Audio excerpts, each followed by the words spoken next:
Hello, I'm Jeremy Cluff. Today we're going to be going over the proper way to lunge your horse and prepare it to be rode. A lot of people think that they've got to lunge a horse to get it tired or kind of wore out or get the buck out or whatever before they ride it. And that's fine, there's nothing wrong with that, but we're going to teach you how to take that whole 20-minute process that most people take. We're going to compact it down to about 2 to 3 minutes, and so where you can get on that horse and go for a ride right away. Now this is Lola.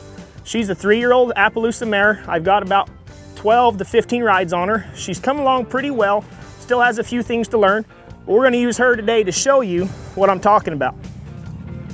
Now I'm going to ask her to move out, and when I lunge a horse, I prefer him to be at a trot. A lope or a canter is okay, but they're usually a lot more focused at a trot.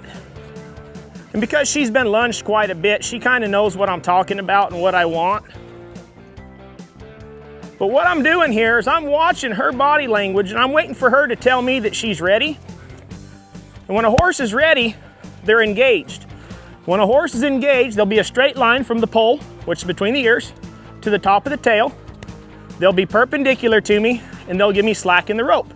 She's doing pretty good. She's kind of turning her head into me a little bit, but she's focused, she's paying attention, so I'm gonna go ahead and stop her. Let her stand for just a second and take her the opposite direction. Now some horses may need a little bit more time at first, but after you do this a couple of times, they should be ready to just do it.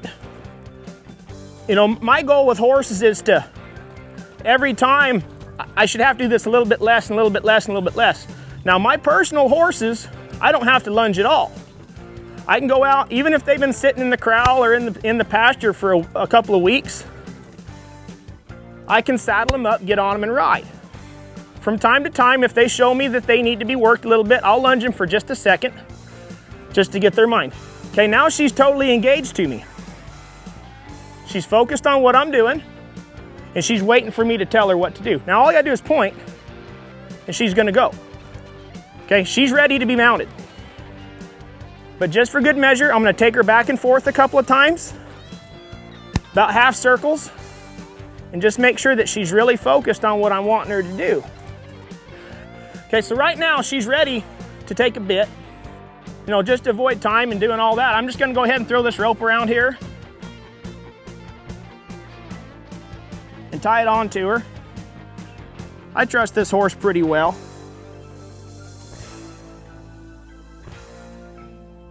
And I'm gonna go right ahead, put my foot in the stirrup, and mount her. Now this horse is ready to be rode. I didn't have to spend a half hour, I didn't have to spend 45 minutes. One of the things that really gets to me a lot, when people call me out and they want me to train a horse, and I'll come get on a young 2 or 3-year-old horse, and when they wanna start riding out with me, they go get their broke horse, and then they've gotta spend 20 to 30 minutes lunging it to be ready to ride. And here I am on a broke horse, or on a green horse, and they're on a broke horse, and I'm sitting there waiting on them. There's something wrong with that.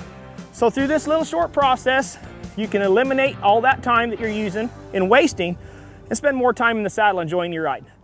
Thank you for spending this time with me, and I hope you have a good day.